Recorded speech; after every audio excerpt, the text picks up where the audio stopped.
بسم اللہ الرحمن الرحیم. میرے لیے یہ ایک بڑا اللہ تعالیٰ کے فضل و کرم سے اور ہم سب کے لیے اللہ کے فضل سے ایک بڑا اعزاز کا اور عزت کا لمحہ ہے کہ اللہ تعالیٰ نے اپنی کمال مہربانی سے آپ سب کو پارلیمنٹ کا ممبر آپ منتخب ہوئے اور آج الحمدللہ آپ پاکستان کی نئی منتخب حکومت کی کابینہ کے ممبر آج آپ بنے ہیں. میں اپنی طرف سے اپنی پارٹی کے قائد میاں محمد نواز شریف صاحب کی طرف سے آپ سب کو دل کی گہرائیوں سے مبارکباد پیش کرتا ہوں اور شکریہ ادا کرتا ہوں کہ آپ نے اس ذمہ داری کو قبول کیا. اور یہاں پر موجود جو آنریبل ہمارے جو سرکاری افسران ہیں ان کو بھی میں خوش آمدید کہتا ہوں، وہ یہاں پر موجود ہیں. آج کابینہ کا یہ پہلا اجلاس ہے تو میں چاہوں گا کہ کچھ باتیں میں آپ کی خدمت میں عرض کروں اور یہ باتیں نہ صرف ہماری جو کارکردگی ہے یہ اس کے حوالے سے ہیں، ہماری جو قوم کے ساتھ اور سب سے بڑھ کر اس ذات باری تعالیٰ کے ساتھ جو ایک کمٹمنٹ ہے کہ ہم منتخب ہوئے ہیں اس قوم کی خدمت کے لیے. وہ ذمہ داری اللہ تعالیٰ ہمیں اپنی کمال مہربانی سے اس کے لیے ہمیں طاقت عطا فرمائے اور ہماری رہنمائی کرے کہ ہم پاکستان کے عوام کی خدمت کے لیے شبانہ روز ان کی خدمت میں جٹ جائیں اور پاکستان کو مل کر سب مل کر جو کابینہ میں جو آپ آنریبل پولیٹیکل جو لیڈرشپ ہے، جو گورنمنٹ آفیشلز ہیں، پاکستان کے عوام، پاکستان کی پارلیمنٹ، صوبے مل کر ہم سب پاکستان کی ایک نئے ولولے اور کمٹمنٹ کے ساتھ خدمت کریں اور تاریخ میں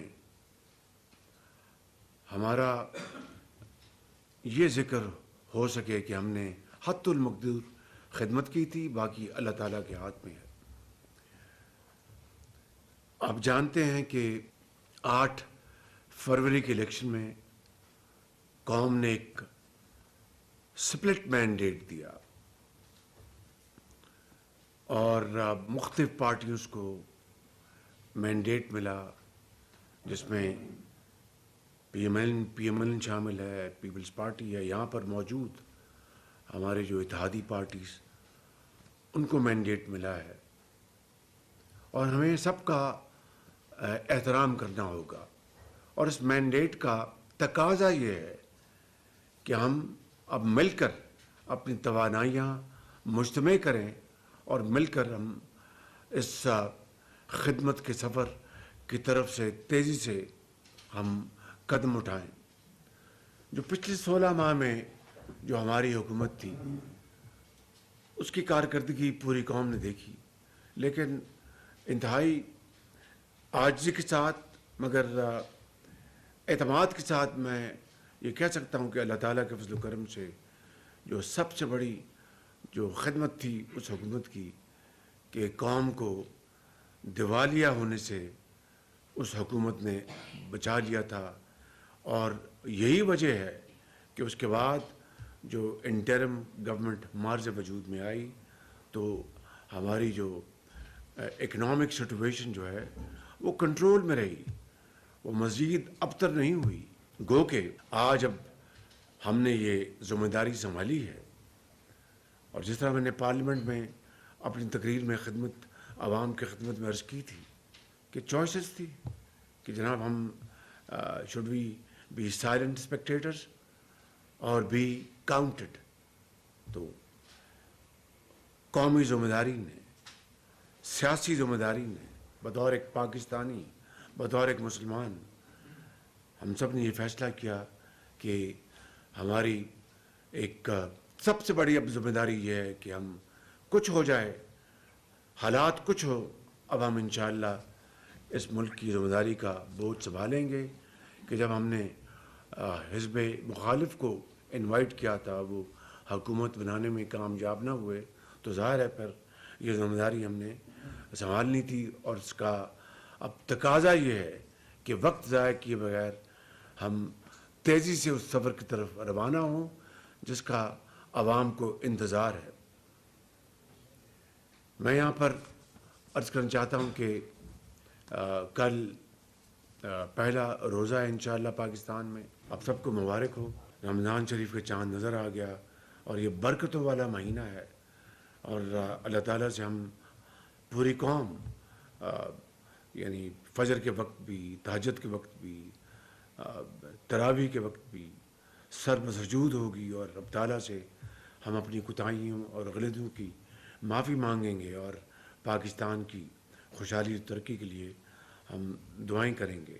تو اس رمضان شریف میں جو پیکج جو وفاقی حکومت نے دیا ہے وہ 7 ارب روپے نہیں بلکہ 12 ارب روپے ہے، اور 12 ارب روپے کی تفصیل جو ہے وہ سامنے آ چکی ہے۔ اس میں یوٹیلیٹی سٹورز میں جو اشیاء خرد و نوش جو ہیں ان کی قیمتیں وہ ارزاں قیمتوں میں مہیا ہوں گی دکانوں پر۔ موبائل بھی جو یوٹیلیٹی سٹورز ہیں وہ پچھلے سال بھی ہم نے اس کا اجرا کیا تھا، اس کو دوبارہ اس کو ہم روبہ عمل لا رہے ہیں۔ اس کے علاوہ بیسپ کے ذریعے، بے نظیر انکم سپورٹ پروگرام کے ذریعے اربوں روپے ہم دے رہے ہیں، جو اس کیٹیگری میں جو کروڑوں لوگ جس میں شامل ہیں ان کو بھی اضافی کیش ان کو مہیا کیا جا رہا ہے۔ تو اس طرح یہ 12 ارب روپے کا پیکج یہ انشاءاللہ اب اس کا اجرا ہو چکا ہے۔ اب ہماری ذمہ داری ہے کہ جہاں جہاں یہ یوٹیلیٹی سٹورز ہیں وہاں پر ان کی پوری طرح مانیٹرنگ کی جائے اور انشور کیا جائے کہ عام آدمی کو جو اس کا حقدار ہے ان کو انہی قیمتوں پر وہ اشیاء مہیا ہیں جن کا ان سے وعدہ کیا گیا ہے، اور ان کی جو اویلیبلٹی ہے اس میں کوئی کمی نہ ہو۔ آج میں اس میٹنگ کو صرف چند جو پوائنٹس کے اوپر میں اس کو میں کروں گا۔ سب سے بڑا چیلنج جو ہے اس قوم کو وہ ہے مہنگائی، کہ اس میں ہم کس طرح کمی لا سکتے ہیں، اور اس کی کئی وجوہات ہیں، لیکن حکومت وقت کا ہم وفاق مل کر صوبوں کے ساتھ، صوبائی حکومتوں کے ساتھ، پنجاب، سندھ، بلوچستان، کے پی، گلگت بلتستان، آزاد کشمیر کہ ہم، اور خاص طور پر اس شہر رمضان میں ہم اشیاء کی قیمتوں کو کس طرح مینیج کریں اور کنٹرول کریں، یہ ہمارا سب سے بڑا امتحان اور پہلا ٹیسٹ ہے، یہ پہلا امتحان ہے۔ اس کے لیے میں آپ سب سے گزارش کروں گا کہ اس میں آپ پوری طرح آپ شامل ہو جائیں اور انشور کریں کہ اپنے وفاق کے جو ٹیریٹری ادارے ہیں وہاں پر تو کلیتاً خالصتاً ہماری ذمہ داری ہے، اور وہاں میں بالکل واضح کہنا چاہتا ہوں کہ I will not tolerate any kind of disturbance, کہ پرائسز میں کوئی وہاں پر خرابی ہو، کوئی وہاں پر کوئی اویلیبلٹی کا پرابلم ہو، that I will not tolerate at all. اس کے لیے باقاعدہ مانیٹرنگ کا نظام ہے، اور صوبے کے ساتھ مل کر جو کچھ انٹیریئر منسٹر یہاں پر تشریف فرما ہے، جو کچھ صوبوں کے ساتھ مل کر ہم ان کے ساتھ کر سکتے ہیں، جو بھی ہماری جو کیپیسٹی ان کو مہیا کر سکتے ہیں ہم دیں، تاکہ یہ مل کر ہم انشاءاللہ یہ اشیاء کی قیمتوں کو کنٹرول کر سکیں۔ اور مہنگائی کے حوالے سے ہمیں پوری کوشش کریں کہ کس طرح غریب آدمی کو ریلیف دلوایا جا سکے۔ اب دیکھیے کہ میں ریپیٹیشن کے بغیر میں کچھ باتیں عرض کرنا چاہتا ہوں کیونکہ بہت تکلیف دہ ہے کہ ایک طرف جو عام آدمی مہنگائی کے ہاتھوں پس گیا ہے، غریب آدمی غربت کے ہاتھوں مارا گیا ہے، اور دوسری طرف ایک مٹھی بھر اشرافیہ، نہ صرف وہ 80 سے زیادہ بلکہ 90% وسائل کے اوپر وہ اس کی قبضہ ہو، اور ساتھ پھر جو اس کا ایک فرض ہے وہ ادا نہ کرے، تو ایک اسلامی جمہوریہ پاکستان کی جو اسپرٹ ہے اس کے سریم اس کے خلاف ہے اس کے. لہٰذا آج اگر 500 ارب روپے بجلی کے مد میں یا 400 ارب روپے چوری ہوتے ہیں سالانہ، اس میں غریب آدمی کا کیا قصور ہے؟ اور پھر جو بلنگ جو ہے وہ بھی اپنا ملی بھگت سے غریب آدمی کے اوپر اس کا بوجھ ڈال دیا جاتا ہے. اس سے بڑا ظلم اور کیا ہو سکتا ہے؟ اسی طریقے سے آپ دیکھیں کہ جو سبسڈیز دی جا رہی ہیں، ایلیٹ سبسڈی، اشرافیہ کو جو سبسڈی دی جا رہی ہے، اس کا کیا اس کا جواز ہے؟ کوئی اس کا جواز ہے کہ غریب آدمی تو مہنگائی میں پھنس جائے اور ایلیٹ جو کلاس کو سبسڈی ملے؟ یہ میں سمجھتا ہوں کہ اتنا بڑا تفاوت ہے، اتنی بڑی کانٹرڈکشن ہے کہ جتنی جلدی اس کو ہم ختم کریں گے اتنا بھلا اس قوم کا ہوگا. تیسری بات آپ دیکھیں کہ جو سرکولر ڈیٹ ہے، جس کو گردشی قرضہ کہتے ہیں، گیس کا، بجلی کا، اب یہ ملا کے تقریباً 5000 ارب روپے ہے، یعنی 5 کھرب یا 5 ٹریلین روپیز کا تک جا پہنچا ہے.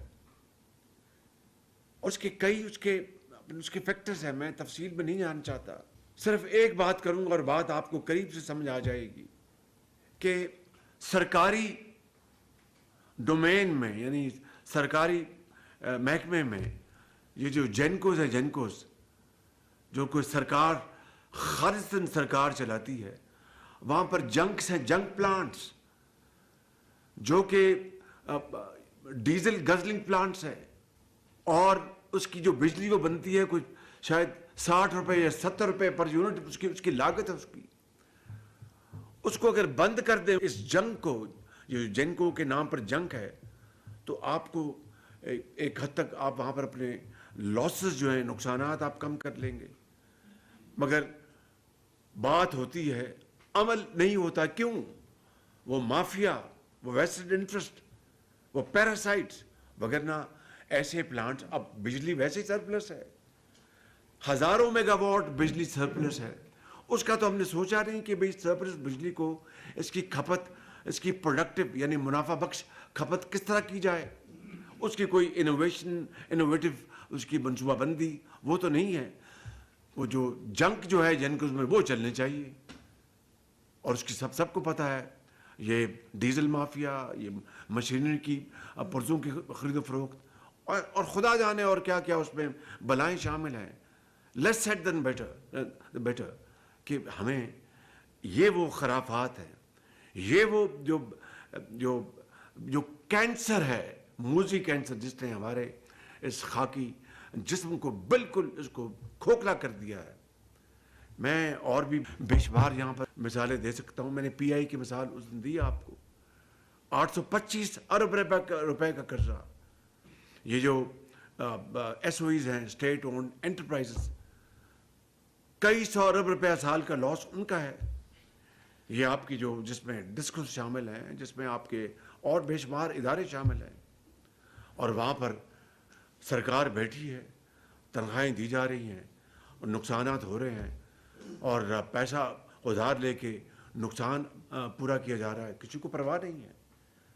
تو کیا اگر 76 سال بعد ہم اس نہج پر پہنچ گئے ہیں کہ جہاں پر اپنی جو تنخواہیں ہیں سرکار کی وہ بھی ہم اپنا ادھار لے کے دے رہے ہیں، اور اس کا ہم نزلہ غریب آدمی کے اوپر ہم اس کو پھینک دیں اور اس کے اوپر بوجھ ڈالیں. جو ایماندار جو ٹیکس پیئرز ہیں, جو والنٹیرلی جو اپنا کروڑوں روپے ارب روپے ادا کرتے ہیں, ان کو ہم مزید انہیں کے اوپر ٹیکس لگائیں اور ٹیکس بیس نہ بڑھائیں. کل بات ہو رہی تھی کہ جی ریٹیلر کے اوپر اپنا ٹیکس لگانا چاہیے کیونکہ یہ تقاضا کر رہے ہیں انٹرنیشنل ادارے جو بھی ہیں, آپ جانتے ہیں. بھائی ریٹیلر کی بات تو بعد میں آتی ہے, ہول سیلر کہاں گیا؟ یعنی ہول سیلر غائب اور ریٹیلر کو آپ پکڑیں, ایک دکاندار کو جو بڑی مشکل سے اپنی روزی کماتا ہے, چھوٹا دکاندار, اس کی بات کر رہا ہوں. یہ وہ ہے کانٹرڈکشنز, یہ ہیں وہ ویسٹرن انٹرسٹ جس نے آج اس بات پہ میں سمجھتا ہوں کہ میں کہنے پہ مجبور ہوں کہ اٹس ڈو اور ڈائی, اٹس ناؤ اور نیور, پرفارم اور پیرش. تو میں بڑے ادب سے یہاں پر یہ گزارش کرنا چاہتا ہوں, بہت ادب سے, کہ تمام آنریبل ممبرز آف میری جو کابینہ کے ہیں, کہ آج ہمیں اگر یہ ذمہ داری سنبھالی ہے, یہ بیڑا اٹھایا ہے, تو نہ یہ وزارتیں بانٹنے کا معاملہ ہے, نہ یہ میرا اور تیرا ہے, یہ ہمارا ہے, ہمارا کاز, ہماری ذمہ داری. اس کے لیے ہمیں اپنا فل فور, اور یہ جرنی ہے, میں نے تقریر میں بھی کہا تھا, پھر دہراتا ہوں, it's a journey full of blood, sweat and sacrifice, nothing else. راستے میں ہمالیہ نما ہمیں چیلنجز آنے ہیں, سمندر آنے ہیں, بڑے بڑے گہرے مسائل کے, مشکلات کے, مگر وہی قومیں وہ تیر کے کنارے لگتی ہیں جن میں جستجو ہو اور لڑ مرنے کا پورا اس میں ان میں ایک جذبہ ہو, مل کر آپس میں لڑائیاں نہیں لڑنی, آپس کی جنگیں نہیں لڑنی, غربت کے خلاف مل کر جنگ لڑنی ہے, بے روزگاری کے خلاف مل کر جنگ لڑنی ہے, مہنگائی کے خلاف مل کر جنگ لڑنی ہے, کرپشن کے خلاف مل کے جنگ لڑنی ہے. اب یہ میں نے پورے ایک ہفتہ جو میں نے اوتھ اٹھایا, تو میں نے پورا الحمدللہ ہفتہ میں نے لی ہیں, پریزنٹیشن لی ہیں, اور ہر شعبے کی, آپ کی ایف بی آر کی, جو ہماری ریونیو ہے, ہمارے جو دوسرے جو معاملات ہیں, ان سب کے اوپر میں نے میٹنگز لی ہیں. اب آپ بتائیے کہ یہ جو آپ کا جو ایف بی آر ہے, جتنا سال کا ریونیو اکٹھا کرتا ہے, ایک اندازہ ہے, خدا جانتا ہے کہ ایک اندازہ ہے کہ اگر 100 روپے محصولات کی مد میں اکٹھے ہوتے ہیں تو 300 روپے جو ہیں وہ بالکل جیب میں اس سے گرم ہوتی ہیں. یعنی 3 گنا زیادہ جو ٹیکس لگے ہوئے ہیں. زیادہ ٹیکس لگانے کی بات نہیں کر رہا, میں تو ان لوگوں میں شامل ہوں کہ حامی ہوں کہ ٹیکس کو ہمیں ٹیکس سلیبس کم کرنے چاہیے تاکہ بزنس بھی چلے, روزگار بھی چلے, اور جو بیس جو ہے اس کو ایکسپینڈ کرنا چاہیے. لیکن جو ٹیکس لگے ہوئے ہیں, چاہے وہ امپورٹ ڈیوٹیز ہیں یا اور آپ کی جو مختلف مدات ہیں, اگر 100 روپیہ اکٹھا ہوتا ہے سال کا تو 300 روپیہ اپنا غائب. یعنی اس کا مطلب اگر 1000 ارب اکٹھا ہوتا تو 3000 غائب, اگر 2000 ارب اکٹھا ہوتا تو 6000 غائب. یعنی یہ ریشو ہے سائفننگ آف کی, لیکیج کی. تو پھر ادھار نہیں لینا تو پھر کیا لینا ہے؟ ملک تباہ نہیں ہونا تو کیا ہونا ہے؟ پاکستان کی معاشی تباہی نہیں تو اور کیا ہوگا؟ یہ ہیں وہ چیلنجز, یہ ہیں وہ مشکلات جس کا آج مجھے سامنا ہے, آپ کو اور پوری قوم کو سامنا ہے. اور اس کی ذمہ داری کس کی ہے؟ وہ منتخب حکومت کی. عوام نے ہمیں ذمہ دار اب ٹھہرانا ہے. ہمیں انہوں نے اگر یہ ووٹ دیا ہے تو ان کی اب جواب دیں ہم ہیں, اللہ تعالیٰ کو جواب دیں اور عوام کو جواب دیں. میں بڑے ادب سے عرض کرنا چاہتا ہوں اپنی کولیگز کی خدمت میں کہ now we will not dither or delay thing, no waste of time. ایک سیکنڈ کا بھی وقت کا ضیاع جو ہے میں قبول نہیں کروں گا. اور آپ میری ٹیم ہیں, بہت قابل لوگ ہیں. اپنا it's a combination of youth and experience جو میرے سامنے موجود ہیں. تجربہ اور جواں خون, یہی مل کر ایک انجن بنتا ہے جو قوموں کو آگے لے کے جاتا ہے. تو مجھے اس میں کوئی دو رائے نہیں کہ انشاءاللہ آپ اس میں ایک پوری ایک ایبسلوٹ کنوکشن کے ساتھ، ایک صادق جذبوں کے ساتھ، ہمت کے ساتھ، عزم صمیم کے ساتھ اور صمیم قلب کے ساتھ آپ انشاءاللہ اس سفر میں میرے جرنی میں میرے ساتھی بنیں گے، اور ہم مل کر انشاءاللہ ہم پاکستان کو عظیم بنائیں گے. Easier sad then done. جملہ کہنا بہت آسان ہے، کرنا جو ہے وہ نہ صرف مشکل ہے، آج کے دور میں انتہائی مشکل ہے. مگر وہی قومیں آگے بڑھی ہیں، وہی قومیں انہوں نے پہاڑ اور دریا انہوں نے عبور کیے، جنہوں نے فیصلہ کر لیا تھا کہ ہم ہر صورت ہم اپنی منزل پائیں گے. اگر اللہ تعالیٰ کو کچھ اور منظور تو اس کی مرضی، اس کی شان ہے، وہ مالک ہے، لیکن وہ محنت رائے گاہ نہیں کبھی ظاہر نہیں کرتا. ہم تو خیر اس دین کے ہم پیروکار ہیں. 14 سال پہلے جو ہمیں اللہ تعالیٰ نے عطا کیا، نبی کریم صلی اللہ علیہ وسلم کی وساطت، ہم تو اس دین کے پیروکار جو محنت کی بات کرتا ہے کہ نماز ادا کرو اور نکل جاؤ اپنے رزق کی تلاش میں. اللہ تعالیٰ تو جو اس دین کو فالو بھی نہیں کرتے ان کی بھی محنت ضائع نہیں کرتا. تو جو اس مالک کو ماننے والے ہیں، اسلام کے دائی ہیں، ان کی محنت کیوں اللہ تعالیٰ ضائع کرے گا؟ لیکن پھوکوں سے نہیں، کسی صورت بھی، اور جادو ٹون، صرف اور صرف محنت اور مسلسل محنت اور محنت. اس کے ذریعے انشاءاللہ میں سمجھتا ہوں قربانی کا جذبہ ہوگا، اظہار کا جذبہ ہوگا، محنت کا جذبہ ہوگا، تو ہماری کشتی ضرور مہندار سے نکل کنارے لگے گی انشاءاللہ. اس میں مجھے کوئی شک نہیں ہے. It like life and death. ہم اس میں کوئی کسی کو ڈاؤٹ نہیں ہونا چاہیے. اللہ تعالیٰ ہماری مدد کریں گے. تو اس لیے میں سمجھتا ہوں، میں ابھی یہ جو برسات کی وجہ سے جو تباہی ہوئی بلوچستان میں، کے پی میں، آزاد کشمیر میں، ابھی وہاں پر ہو کے آیا ہے، کس طرح ان کے پیارے ان کو بچڑ گئے، ماؤں کی گودیں، ان کی ماؤں کی گودیں اجڑ گئیں. تو یہ قدرتی آفات جو ہیں، یہ اس کا بھی ہمیں سامنا کرنا ہے. یہ کلائمیٹ چینج کا جو قیامت خیز جو اس کی جو ڈیوسٹیشن ہے، اس کا بھی ہمیں کرنا ہے. اس کے لیے وسائل چاہیے. اب آپ مجھے بتائیں کہ جو ابھی میں نے آپ کو جو سادہ الفاظ میں بات کی کہ اگر ہمیں آنے چاہیے 400 روپے سال کے، ملتا 100 ہے اور 300 غائب ہو جاتا ہے. وہ 300 اگر مزید ٹیکس لگائے بغیر اگر وہ واپس آ جائے تو پھر کیا ہمیں ادھار لینا پڑے گا؟ نہیں. کیا غربت ختم ہوگی؟ ہاں. کیا تعلیم اور علاج کے لیے وسائل ہوں گے؟ ہاں. کیا ہم کشکول توڑ سکیں گے؟ یقیناً اللہ کے فضل و کرم سے. کیا IMF سے الٹیمیٹلی جان چھوٹ جائے گی؟ انشاءاللہ. مگر راستہ تو وہ اپنائیں، اس طرف ہم آگے تو بڑھیں. تو میں سمجھتا ہوں کہ یہ وہ انشاءاللہ چائنیز بڑی وہ کہاوت ہے کہ every challenge has an opportunity. یہ چیلنج بھی ہے اور ایک بہت بڑی اپرچونٹی بھی ہے. اور میں آپ کو بالکل بلا خوف تردید آپ کی خدمت میں کہہ سکتا ہوں کہ اگر اس چیلنج کو آپ سینے سے لگائیں اور اس کے لیے ایک شبانہ روز آپ محنت کریں، ایک کر دیں، تو یہ آپ کی تاریخ میں آپ کا نام سنہرے حروف سے انشاءاللہ درج ہوگا. 2 باتیں اور کرنا چاہتا ہوں کہ ہمارے پاس اس وقت بڑے محدود وسائل ہیں. اب وسائل ہم نے انشاءاللہ اکٹھے کرنے ہیں، اور پنجابی میں کہتے ہیں ڈنڈا پیر بگڑا تگڑا تھا. پوری پرسیوشن ہوگی، پوری اپریسیشن ہوگی. جو لوگ بڑے اچھے کلیکٹرز ہیں، چاہے وہ انکم ٹیکس کے ہیں، چاہے وہ کسٹمز کے ہیں، they are heroes, we will salute them. اور ان کو ہم انکریج کریں گے.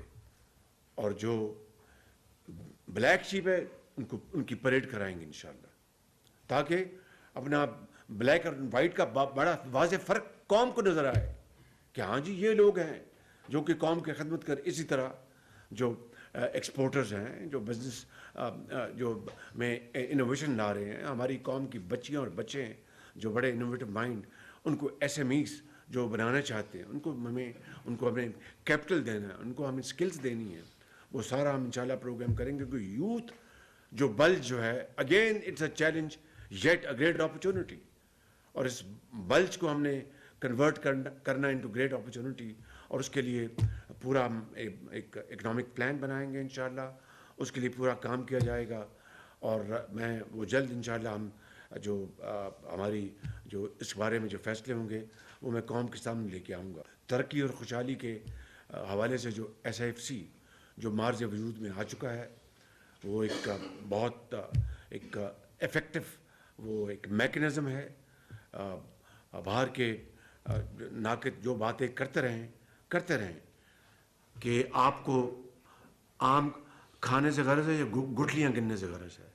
If SIFC can play an effective role in promoting Pakistan's investment climate and attract investment and cut red tape and delays and inordinate and serious delays, تو کیا اس سے قوم کا بھلا ہوگا یا اس سے قوم کا نقصان ہوگا؟ It's simple. تو اگر بھلا ہے تو we will most definitely go towards that road and support that mechanism to the hilt. اور اس کے لیے جو بھی ہمیں مزید اس میں امپرومنٹ کرنی ہے وہ انشاءاللہ وہ کریں گے تاکہ اس میکنزم کو ہم روبسٹ بنائیں. اور آخری بات میں یہ کرنا چاہتا ہوں کہ وہ زمانہ چلا گیا. میں آپ کو بلا خوف تردید کہہ رہا ہوں، آج بھی میں ایک انتہائی برادر ملک کے ایک سفیر کو ملا اور میں نے خود ان کو کہا، وہاں پر فارن منسٹر صاحب تشریف فرما تھے، میں نے کہا کہ میں آپ کو واضح الفاظ میں گزارش کرنا چاہتا ہوں کہ میں اب قرض کی بات نہیں کروں گا، سرمایہ کاری کی بات کروں گا. اور وہ رسپانسبلٹی ہماری ہے، ذمہ داری ہماری ہے. بینکبل فیزیبلٹیز ہم نے بنانی ہے، چاہے ایک اپنا ایک اسٹیل کا پروجیکٹ ہے یا ایک ماربل کا پروجیکٹ ہے، ایگریکلچر کا پروجیکٹ ہے. We are the one who need investment in this country. تو ایک بینکبل فیزیبل پروپوزیشنز بنانی ہماری ذمہ داری ہے. میں سیکرٹری اسٹاف بیٹھے ہیں، بڑے آنریبل آفیسر ہیں، کتنی کیپیسٹی ہے ہماری یہ فیزیبلٹیز بنانی. کتنے کنسلٹنٹ ہم نے ورلڈ کلاس ہائر کیے، کتنی ہم نے ایبزارب کی اپنی اداروں میں یہ ٹیکنیک. مطلب کہنے کا یہ کہ ہیو ہارٹ.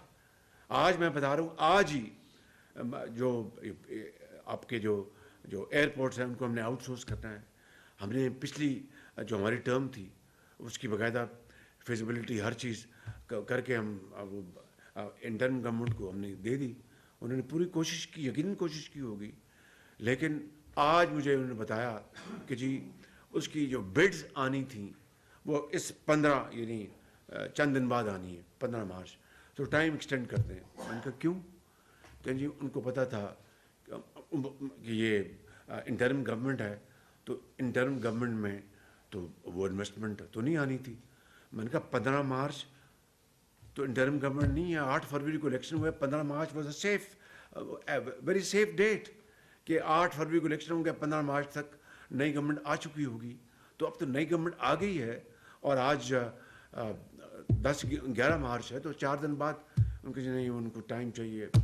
تو معاملے مجبوری میں نے 1 مہینہ بڑھایا کہ چلو ٹھیک ہے، کیونکہ اگر میں یہ ایگری نہ کرتا اور کوئی بڈ نہ آتی تو یہ دوبارہ پروسیس شروع ہو جاتا اور 3 مہینے اور خوار ہو جاتے ہمارے. اسی طرح PI کا جو سارا انٹرم گورنمنٹ میں کام ہوا ہے اور بڑی میں نے دیکھا بہت اچھا کام ہوا. اب اس کی جو ہے کٹ آف ڈیٹ میں نے کہا، انہوں نے مجھے بتایا کہ جون جولائی. میں نے کہا بالکل نہیں، آپ اس کو اپریل رکھیں. بڑی مشکل سے ان کا چلیے آپ ہمیں مئی دیں، مئی سے ہم ول ورک بیکورڈس اور سارا کر کے آپ کو. تو یہ چیلنجز ہیں. اب 840 ارب روپیہ صرف PI، اور اگر 840 ارب روپیہ آپ کے پاس، میں مثال دے رہا ہوں، اویلیبل ہو، just to let you know, I mean simple equation. یہ جو Pakistan kidney and liver centre جو ہے یہ بنا تھا 18-20 ارب روپے میں. تو 800 ارب روپے آپ کے پاس ہو تو پورے پاکستان میں یہ اپنا کینسر کے اسپتالوں کا جال بچ جائے، پورے پاکستان میں ایک جدید یونیورسٹیز کا جال بچ جائے، پورے پاکستان میں ایکسپورٹ زون کا جال بچ جائے، پورے پاکستان میں ایگریکلچر کا ایک ریولوشن آ جائے. 800 ارب پھر بھی ختم نہ ہو. مگر it's gone down the drain. اسی طرح میں آپ کو کیا گنواؤں کہ کیا اس وقت حالت ہے. تو میں سمجھتا ہوں کہ سرجیکل آپریشن کرنا ہمیں, اور اینٹی بایوٹک سے کام نہیں چلے گا بالکل. ڈیپ سرجری ہوگی تاکہ یہ خدا داد ملک پاکستان یہ صحیح معنوں میں یہ جڑیں پکڑ لے. Ladies and gentlemen, I want to conclude on this note. Wherever there's a will, there's a way, and it's never too late. آج فیصلہ کر کے اٹھیں, اللہ تعالیٰ کے حضور یہ دعا کریں کہ ہم اپنی آخری جو قطرہ بہا دیں گے, ایمانداری سے محنت کریں گے, باقی نتائج اس مالک کے ہاتھ میں ہیں, انسان کے ہاتھ میں نہیں. لیکن وہ کبھی کسی کی محنت رائے گاہ نہیں جانے دیتا. اس خدا کا نظام ہے, اس کا یہ قانون ہے. تو اس سے ہم مدد مانگیں, اس سے رحم مانگیں, اور انشاءاللہ ضرور مل کر انشاءاللہ ہم اس ملک کو ہم بڑی تیزی سے آگے لے کے جائیں گے. میں نے جس طرح کہا کہ مشکل ضرور ہے, bit difficult but not impossible. تو اس شعر پہ میں اپنی بات ختم کرتا ہوں کہ جب اپنا قافلہ عزم و یقین سے نکلے گا, جب اپنا قافلہ عزم و یقین سے نکلے گا, جہاں سے چاہیں گے رستہ وہیں سے نکلے گا. وطن کی مٹی مجھے ایڑیاں رگڑنے دے, مجھے یقین ہے چشمہ یہیں سے نکلے گا. Thank you very much. God bless you.